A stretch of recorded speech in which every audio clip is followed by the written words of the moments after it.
The day-long forum to help small businesses continues in Washington, chaired by Secretary Geithner. It continues right now in D.C. They're trying to find ways for small businesses to get the financing needed to grow their businesses and thereby grow jobs. And Secretary Geithner called on banks to get back to the business of lending. What we wonder is, has Obamonomics been good for small business to this point? Joining us with their respective views, Democratic strategist Chris Kofinis is back with us, and Chris Gunn is Director of Communications at the American Small Business League. Thank you both for joining us. Chris Kofinis, has Obamonomics been good for small business? I think it's and been how? Well, I think it's been as good as you can expect, given the fact that President Obama inherited a series of economic crises that forced his administration to, one, stabilize the market, and basically then move on to try to address, to spur it's a rather demand tepid and endorsement, stimulate. Chris. Well, it's not a tepid endorsement at all. I mean, if you look at, for example, what the president has done in terms of expanding SBA loans, in terms of focusing on community investments, in terms of expanding the expensing that small businesses can make, which is going to save about $1 billion in small business taxes. I mean, I think he has done as much as you can expect, given the series of crises. I think the criticisms are just kind of unfair. Chris Gunn, I'd like you to load up your bazooka and tell us, are you attending the event today? We're not attending the event today. And why is that? I think we've been silenced by omission, to be totally frank. We've been a dissenter. We haven't been one of those organizations that's been on the Obama's administration side on a lot of these small business issues. Dissenting on what? I mean, you don't want to grow jobs? You don't want to grow the businesses?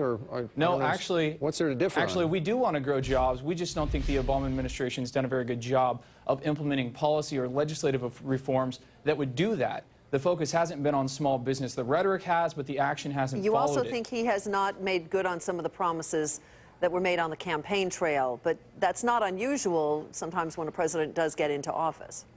Well, when small businesses are the backbone of our nation's economy, they're responsible for more than 50% of our GDP. Some think up to 97% of net new jobs and 90% of innovation. Small businesses literally are the backbone of our nation's economy. Yeah, but I don't understand specifically what is the Obama administration not doing that you would have them do regarding small business? They need to stop the diversion of federal small business contracts to large corporations, an issue that 15 federal investigations have found that Fortune 500 corporations are receiving billions of dollars a year. They need to restore the SBA's budget and staffing. During the Bush administration, it was cut by more than half. They need to implement the 5% set-aside goal for women-owned firms. Chris Kofinis? Those are just... I mean, I don't know about those specific positions, but I don't think that's anything there the Obama administration would necessarily disagree with.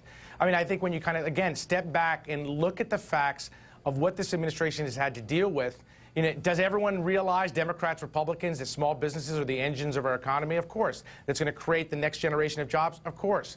But in terms of both the stimulus from healthcare reform, both directly and indirectly, those are programs and initiatives that are going to help small businesses. And now I think when the president comes back from Asia, you're going to see another renewed effort to spur job growth, and small businesses are going to be a critical part of that. There's no doubt about that. Hey, Chris Gunn, I was surprised that you did not mention letting the tax cuts expire will hurt, two-thirds of that will hurt small business owners, and also health care, penalizing small businesses that have to offer it and don't. Well, let's talk about health care for a second. Small businesses spend about 18% more for health insurance that they offer their employees. I was going for the other Chris there. Chris Gunn, let him in one more time. No, Chris, and I appreciate your point, and I think that you're right. I mean, those are really pertinent issues, but when it comes to our perspective, we're looking at an issue that we think is up to $100 billion a year. That's $100 billion with a B, an issue that hasn't been addressed so far.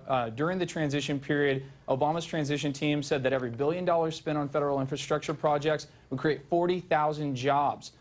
They haven't solved this problem. We think it would create up to 4 million new jobs, something that needs to be addressed. The forum continues today. We'll monitor it and see what comes out of there. Both of you, Chris, thank you for joining us today. Good to see you. Yeah, thank you.